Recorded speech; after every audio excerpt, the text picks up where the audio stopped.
원일이 TV 94번째 이야기입니다. 대한민국 21대 국회의원이 300명입니다. 이 중에 151명이 초선이니까 절반이 넘습니다. 여당인 더불어민주당 초선만 85명이고요. 야당인 미래통합당도 초선이 58명입니다. 난 왜 국회의원이 됐나? 난 왜 정치에 입문을 했나? 초선 의원들은 그 이유와 포부를 밝히면서 기자회견도 하고 1호 법안도 내고 그럽니다. 요즘이 딱 그럴 때예요. 국회 개원하고 나 이 상임위 가고 싶다, 저 상임위 가고 싶다 신청하고 모두 다 이맘때 이루어지는 겁니다. 초선이 절반이 넘으니까 각 당의 초선 의원들의 향배 매우 중요합니다.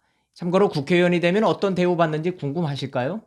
일단 연봉이 2018년 기준으로 1억 4천만 원이 조금 넘습니다. 우리나라 고위 임원들 평균 연봉이 1억 5천만 원으로 제일 높다고 그러고 2위 고소득 직업군이 국회의원이래요. 연봉 1억 이상 직업군이 그 뒤로 외과의사, 항공기 조종사, 피부과 의사 이런 순위라고 합니다. 그런데 국회의원 연봉은 본인이 받는 월급이고요. 그 외에 세금으로 내주는 비용은 훨씬 더 많습니다. 일단 국회에 45평짜리 사무실, 국회의원 의원실 하나씩 줍니다. 공짜로, 임대료 없어요. 4급 보좌관이 2명이고 5급 비서관이 2명이고 6, 7, 8, 9급 비서관 각 1명씩 그리고 인턴 8명까지 이런 인건비를 전부 국민 세금으로 내주는데 국회의원 1인당 연평균 5억 원씩 나갑니다. 그러니까 국회의원 1명을 유지하는데 단순 인건비 계산만 따져도 6억 4천만 원씩 들어가는 거예요. 이것만 보면 국회의원 할 만한 직업이죠. 그래서 서로 그렇게 되려고 하는지는 모르겠습니다. 잠깐 옆으로 셌었는데 그 좋다는 국회의원, 그중에서 초선 의원, 포부도 크고 의욕도 충만합니다. 그런데 이건 뭐지? 하는 경우가 속출하고 있어요. 이번 21대 국회가 특히 그런 것 같습니다. 연동형 비례대표제라는 기형적 선거 때문이었을까? 황당하다거나 위험하다거나 평이 그리 좋지 않은 초선 의원들이 줄을 잇고 있습니다. 국민이 내는 세금으로 월급 주고 있으니까 국민은 그걸 따지고 검증할 권리 있습니다. 요즘 제일 유명한 초선은 단연 윤미향 의원이겠죠. 외교통일위원회를 신청을 했습니다. 이유가 뭐냐 물었더니 일본의 민주화를 위해서다 이렇게 답을 하더군요. 외통이야말로 진정한 식민지 책임을 청산해내는 숙제를 풀 위원회다. 30년 동안 길거리에서 활동을 통해서 일본의 정치권과 시민사회를 너무 잘 알고 있다. 일본이 외교 전략, 외교 정책을 수립하는 일에도 나를 활용했으면 좋겠다는 말을 전하고 싶다. 한국 정부가 못 푸는 일, 윤미향이 풀 수 있다. 이런 포부를 밝혔습니다. 야, 이거 한국의 국회의원이 일본의 민주화를 이루겠다?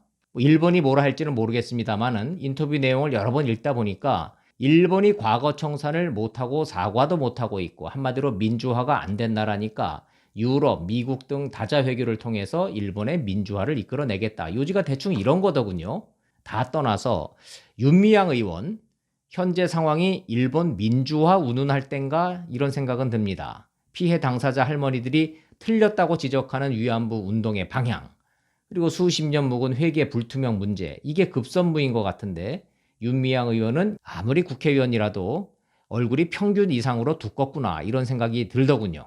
본인이 처한 상황이 어떻고 무슨 짓을 했고 국민 앞에서 뭘 해야 할지 모르는 건지 무시를 하는 건지 모르겠습니다. 일본 민주화를 하러 외통이 신청한다. 얼굴 참 두껍다 말고 달리 적당한 표현이 떠오르질 않고 있습니다. 어려서 이런 말을 참 많이 듣고 컸습니다. 어른들한테. 공부를 잘하기에 앞서서 사람이 먼저 돼야 된다. 국회의원 잘하기에 앞서서 인간이 먼저 돼야 된다. 이 말 안 나올까 모르겠습니다.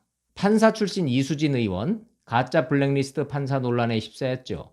민주당 의원들이 모인 카톡방이 있습니다. 거기다가 법관 탄핵 예정대로 함께 추진하자 이런 글을 올렸답니다. 다만 추진 시기는 재조정하겠다 그랬어요. 어쨌든 법관 탄핵 소추가 21대 국회의 숙제라고 주장하고 있습니다. 그런데 법세련이라고 법치주의 바로 세우기 행동연대라는 시민단체가 있습니다. 이수진 의원 고발했어요. 재판에 증인으로 출석한 법관을 탄핵하겠다고 겁박한 것은 의회 농단 수준의 사법침해이자 법치유린이다. 고발 내용이 이렇더군요. DJ의 삼남 김홍걸 의원, 대북전단 살포 금지법 결국 대표 발의했습니다. 김여정의 막말을 오히려 대화의 시그널이라고 억지 해석하고 있어요.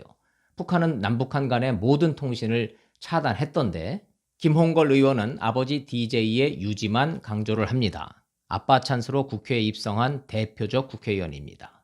가만히만 있으면 중간은 갈 텐데 대북전단 보내는 탈북자 단체가 후원금을 유용한다 근거 없이 주장했다가 망신만 당하기도 했어요. 이복형인 김홍업, 김대중 기념회 이사장하고 유산 다툼을 벌이고 있으니까 역시 사람이 먼저 되라 이 지적이 나오고 있습니다. 광주 출신의 양향자 의원이 발의한 역사 왜곡 금지법, 이거 무시무시합니다. 역사 왜곡하면 7년 징역에 벌금 5천만 원 물게 돼 있어요. 제3자 고발도 가능케 한 특례 조항까지 끼어 있습니다. 그런데 이미 민주당이 발의해 놓은 5.18 역사 왜곡 처벌법이라는 게 있습니다. 두 법이 겹쳐요, 상당 부분. 역사 왜곡을 2중, 3중 처벌법으로 만들자는 거냐, 이런 비판이 나오고 있습니다. 열린민주당 친조국 최강욱 대표, 민주당의 황운하 의원 반드시 법사위 가겠다고 하고 있어요. 검찰개혁, 사법개혁, 검경 수사권 조정. 문제는 둘 다 재판받는 피고인 신분입니다. 두 의원 모두 우리는 그런 거 신경 안 쓴다. 오히려 잘 됐다. 그래서 더 법사위를 가려는 거다. 이런 식이에요. 기세 등등 기고 만장 안하 무인 별 얘기가 다 나오고 있는데 참여연대 출신의 김경률 회계사가 최강욱 대표를 향해서 직격탄을 날렸더군요. 최강욱 의원이 청와대 공직기강 비서관 시절에 보유했던 주식, 업무 연관성 없다면서 백지신탁 안 했는데 그 자료를 공개 청구했습니다. 국정감사 때 보자고. 재판도 받고 시민단체 검증도 받고 하여튼 이래저래 좌충우돌입니다. 민주당 이정문 의원은 열린민주당하고 합세를 해서 국회의원 소환제 법안을 발의했습니다. 국회의원이 나쁜 짓을 하면 국민 소환제로 강제로 배지 떨어뜨린다. 이 법안입니다. 취지는 그럴듯한데 다수 정당이 맘만 먹으면 소수 정당 국회의원들 끌어내려서 배지를 떨어뜨릴 수 있는 악법의 소지가 있다. 이런 반대에 부딪혀 있습니다. 열거를 하다 보니까 어째 여당 의원들 얘기만 하게 됩니다. 그도 그럴 것이 야당인 미래통합당은 눈에 띄는 초선 의원들의 움직임이나 법안 발의가 잘 안 보입니다. 그게 야당의 현실이에요. 상대적으로 존재감이 없습니다. 김종인 비대위의 보수 정체성을 놓고 토론하는 수준? 그 정도로 보면 될 것 같습니다. 결국 전국의 주도권은 177석, 집권 거대 여당, 범여 190석 진보 진영이 쥐고 있다는 뜻입니다. 상황을 한눈에 보여주는 그림이 있어요. 재판받는 중인 조국 전 장관이 페이스북에다 올린 그림인데 제목이 징검다리입니다. 맨 왼쪽에 지팡이를 짚고 있는 사람은 고 김대중 대통령이고요. 그 앞에 밀짚모자 노무현 전 대통령입니다. 그 앞에 징검다리를 건너는 사람이 문재인 대통령이에요. DJ는 민주정부 출범, 노무현은 깨어있는 시민들의 조직된 힘, 그리고 문재인 대통령은 공수처 설치 징검다리를 넘어서 검경 수사권 조정으로 넘어가고 있는 그림입니다. 남은 징검다리는 전관예우 철폐 그리고 언론개혁이죠. 이 그림은 조국 전 장관이 총선 압승 직후에 올렸다가 한 달 반 만에 또 올린 거예요. 한마디로 21대 국회와 청와대의 국정 후반기 개혁 로드맵이랍니다. 어디를 향해서 가고 있는지 잘 나타나고 있죠. 여기에 맞춰서 의원들도 움직이는 거라고 봅니다. 한 걸음만 더, 한 걸음만 더 이러면서. 다 좋습니다. 21대 국회의 공통 키워드가 과거사와 개혁이에요. 일제청산, 과거사 정리, 검찰개혁, 언론개혁 하나하나만 놓고 보면 다 필요한 개혁이죠. 제가 말하고자 하는 메시지는 이겁니다. 개혁의 로드맵 징검다리에서 먹고 사는 문제는 도대체 어디에 있을까요? 아예 왜 보이질 않을까요? 이미 다 해결돼서 안 보이는 건 아닌 것 같고 아마도 언론개혁보다 더 오른쪽에 한참 뒤에 징검다리에서나 보이지 않을까 싶습니다.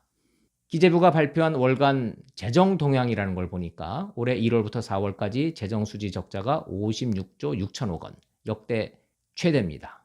4월 말 기준 중앙정부 채무가 746조 원이더군요. 불과 넉 달 만에 47조 원이 늘었습니다. 숫자에 둔감해져서 몇십조, 몇백조 이런 돈이 얼마나 큰 돈인지 와닿지를 않습니다. 근데 MB 때 그 시끄러웠던 4대강 사업, 나라 망하네 안 망하네 했었던 그 전체 예산이 22조 원이었습니다. 더 큰 문제는 올 4월까지 국세 수입이 지난해보다 8조 7천억 원 덜 거쳤답니다. 기업 경기가 나빠서 법인세랑 부가세가 안 거치고 있는 거예요. 한마디로 대한민국 경제는 현재 국고는 비어가고 나라빚은 치솟고 장사는 안 되고 그래서 세금이 안 거치고 있는 그런 상황입니다. 일제청산, 과거사 정리, 대북전단 금지, 언론개혁, 검찰개혁 이런 화두에 매몰돼 있으니까 먹고 사는 문제가 끼어들 틈이 없는 것은 아닌가 이런 생각을 좀 해봅니다. 하나 찾기는 했습니다. 근로자 퇴직급여 보장법 개정안 발의. 이게 뭐냐? 더불어민주당의 이수진 의원, 판사 출신 이수진 말고 한국노총 부위원장 출신 비례대표 이수진 의원이라고 있어요. 법안을 냈는데 1년 이상 근무해야 발생하는 퇴직금을 한 달로 확대한다. 이 법안입니다. 그러니까 한 달만 일한 알바생에게도 퇴직금을 주자 이겁니다. 자영업자들이 뒤집어질 법안이죠. 근데 조용하죠. 이상하리만큼 조용합니다. 이 법안이 맞다 틀리다는 둘째 문제인 거고, 이렇게 경제와 직결된 법안들은 아예 큰 관심 자체를 못 끌고 있습니다. 저는 이게 무서운 거예요. 조국이 올린 징검다리 그림 가운데 검찰개혁, 언론개혁을 넘어서 도대체 몇 칸을 더 가야 먹고 사는 징검다리가 나올 것인가? 이런 질문을 하는 겁니다. 재미는 없고 지루하지만 국가 운영에 정말 필요한 법안, 먹고 사는데 정말 필요한 법안, 그런 법안을 내는 국회의원들이 주목받는 국회가 되려면 우리는 아직도 멀었구나. 이런 생각을 해봅니다.